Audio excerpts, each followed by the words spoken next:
The crisis forcing the Texas border city of McAllen to put up a tent city overnight, Dana, to deal with the surge of migrants, many of whom have COVID apparently. Is the Biden administration doing enough to help out here? The mayor of that town is Javier Villalobos. Mr. Mayor, thank you for coming back. I was speaking to you during the commercial and you sounded tired. How are you dealing with this and what's happening? Well, it is pretty hectic. You know, a couple of weeks ago, it still wasn't too bad, but we're at actually, it's a breaking point now. We're at a position where we just can't handle it anymore. 2 days ago, we were in a meeting and we had to make an emergency decision to set up tents. The Catholic Charities just couldn't handle it anymore. We get a call, so we have to immediately act because we shouldn't and we cannot let the immigrants roam around our city, especially with the high COVID rate. It used to be 4, 5, 6%. It's over in excess of 16% positive. We have to protect our citizens no matter what. Okay, here's the numbers we have, Mayor. 7,000 COVID positive migrants released into McAllen since February, 1,500 released in just the last week. Wow.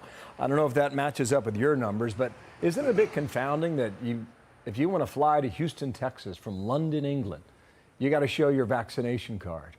Well, you can walk across the border without anybody asking questions. Is that how this system works?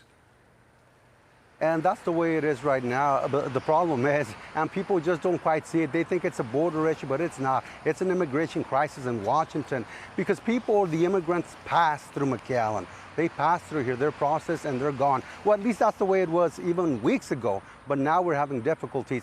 So whoever passes through here is going throughout the whole United States. And people need to understand, we have to, we get issues here, especially because of our residents blaming us. And we tell them, I've been telling them now, I'm tired of this.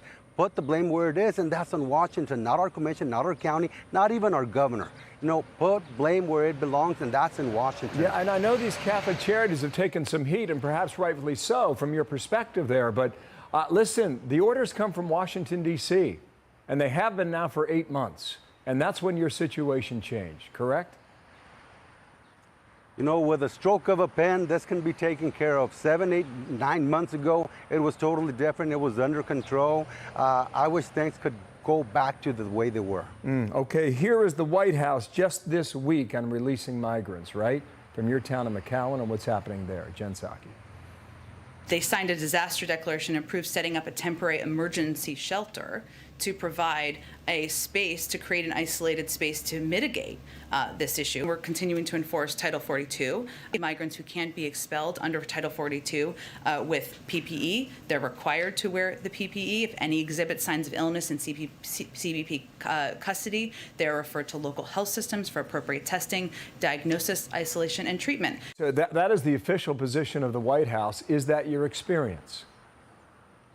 Well, you know what? At least we finally have a line of communication with the White House. We're still not hearing what we want to hear, but at least there's a line of communication. Hopefully, I know Secretary Mayorkas, I believe, is coming this Monday. Hopefully we can sit down with him and talk to him and figure out something, at least that he can take back to Washington and explain so that they can see what we're going through. It was not hectic weeks ago. It is now. We need help. So we're telling Washington, actually we're telling our residents, call your president, call your senators, call your congressman. You need to do something because we can't do it by ourselves. On Wednesday, you had 800 unaccompanied kids cross the border in one day. And earlier this week, our correspondent at the White House asked the president about this and Title 42, et cetera, and he referred to the children who come across who must be protected. And I would imagine, based on your experience, when migrants hear that message, that opens the door to another invitation, does it not? Well, and that's what people understand, and that's what I'm hoping that message stops. As a matter of fact, we're off to El Salvador next week to talk to the people over there. Look, it's not our responsibility, but we're trying to do whatever we need to do.